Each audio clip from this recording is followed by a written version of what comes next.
The views expressed in this video presentation are my opinions and not necessarily the opinions of guests and others sharing or reposting this video.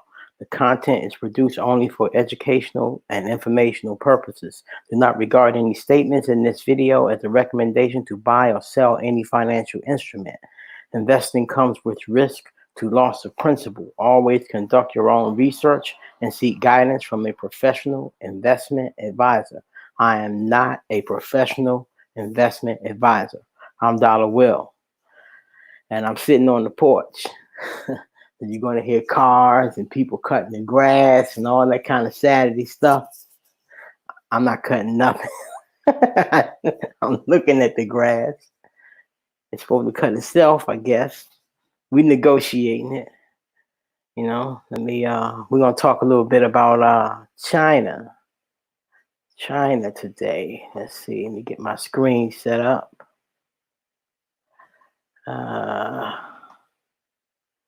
This particular idea was not my own. This idea was courtesy of Matty Ghost. We were chopping it up on the Patreon site, and he pointed my attention to this. I didn't notice it. And let's see. That's the benefit of working in a group. There's so many opportunities in the market. Nobody can catch them all. Okay. And so there are people over on the Patreon side of things. Everybody has different interests, you know. We got, of course, the penny stock camp, the crypto camp. I'm Forex and dabbling into futures. And, you know, over time, everybody, you know, learns a little bit about everybody else's stuff. And now people are starting to want to try different things. You know, Maddie's wanting to come over a little bit into the Forex world. But technical analysis is the basis of all of it. So, you know, once you learn that, you can move around, you know. So let's see. Let's see, Maddie, can you hear me? Are you there? Can you hear me? Give me I see one person ride with me. Make sure that he can hear me. Okay, good. What's up, Naima Buckner? What's happening? You all over these YouTube streets. Thank you for your support of my channel. And let's see, I want to kick it off with this article. Listen, today I want to show how sometimes the news and the technicals line up perfectly. Okay, so we have discussions right now. Congress has always been worried about stocks or companies from China and how independent they are. You know, is it government controlled and that kind of thing? So I'm not going to read this whole article. I'm just going to skim it and I'm going to drop it in the chat. Let's see. Let me drop it in the chat. Anybody coming along that want to check it out? What's happening? My day one reigning woman. What's happening? You know, I was getting ready to send out an APB for you, reigning woman. I have not seen you post anything for a minute. My alert hadn't gone off, so you've been a little AWOL on your channel. You know, I'm calling you out. You know, I haven't heard that positivity over there. You know. What's happening, Sam? I am. All right. Let me kick this off. I don't want to run it too far because I think 8 o'clock, I think we get the Brain Trust doing their thing. I don't want to overlap too much into them. So this bill it forces Chinese companies to give up their listing on American stock exchanges.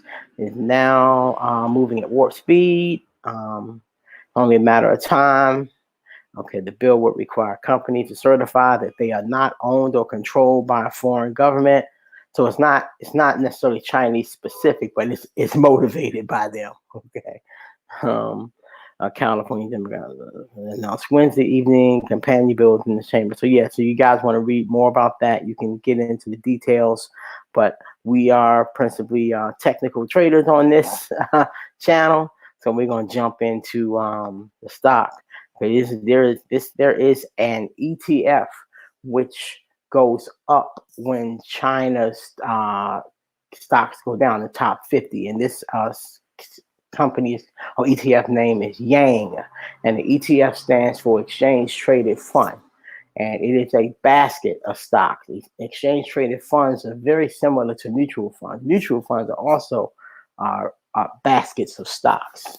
The primary difference why someone want to choose an ETF over a mutual fund is when you buy a mutual fund, you get the 4 p.m. price. So if you want to buy it and you go into your computer and you say, oh, you want to buy this mutual fund, whatever the closing price is that day at 4 p.m., that's what you get. If you own it and it's dropping and you want to get out of it, you get the 4 p.m. price that day.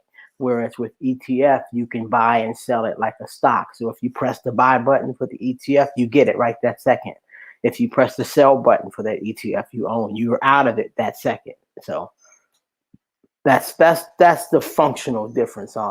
That's for me. That's the reason why I would like to. Why I don't think I've purchased a mutual fund since ETFs came out, because I don't like the idea of sitting there and watching something drop, and I've made a decision to exit, but I can't do anything. I'm suffering as it continues to drop. So that's what they are. But now this particular Yang invests in the daily investment results before fees and expenses of 300% of the inverse of the daily performance of the FTSE Chinese 50. Okay, so that there's an index that has China's 50 largest stocks, and this fund buys. It says this right here on the normal swaps agreements futures contract. So it'll buy like the front month futures contract.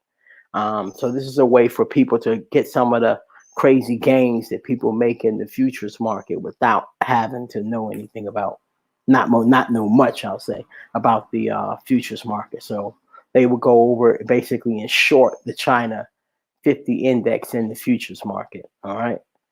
So this is Yahoo. So if there's anything you like to see the name, get more information about what a stock or a fund, what it does, Yahoo is a pretty good place for that. All right, but back to the chart. This is going to be a short one today, because I got another video I want to do. I have to do one on actually I have two. I have one I want to do on Moderna, and then I want to do another one on marijuana in general, and Aurora cannabis in particular. So, and either that's this weekend. I'm gonna get all that covered. All right. Okay. So here we have we're looking at Yang. Okay. So again, it's opposite of the China 50. So we're coming out of the largest bull market in history. So as wait a minute, did I flip this? Did I do this again? Let's see. Let me make sure y'all are seeing it, because I will get on a roll. Are y'all seeing this? Yeah, I see that y'all are seeing this. Good. I didn't do that again. Good. All right. All right. So as this bull market was running since 2009, China, of course, led by I'm not gonna say led by China stocks did well in that run too. Okay, we saw Walmart take off at this time, and there's lots of China stuff in there. So this fund is opposite the China 50. So when the China 50 was doing well, this thing got destroyed. This thing got destroyed. But we're at a different point in the cycle now. The economy is slowing down, and we got that V word, that we're in that other P word, that the number 19 and all that stuff, all that's kind of going on. And the economy was slowing down actually before the health crisis, let me put it that way. It's just that one is making the other worse. To have both of these things happening at the same time it's like the worst possible luck. Okay. But what we have here on this chart is a double bottom. The low is actually here, This fund, which shorts China's top 50, hit its bottom. I'm looking at a weekly chart. It hit its bottom in January. So it had to spike up. Of course, when everything else dropped, this thing did what it was supposed to do. It had a rise. It rose from 34.69. This is the low I'm looking at. From 34.69 to the high right here, I'm looking at $70, 100% gain. That's pretty good. Now being as volatile as it is, when the market had its somewhat snapback rally, this thing got, of course, it gave most of that money back, essentially all of it back. That's why these ETFs are not set and forget. This is for monopoly money, couch money. Let's call it couch money. These are extremely risky.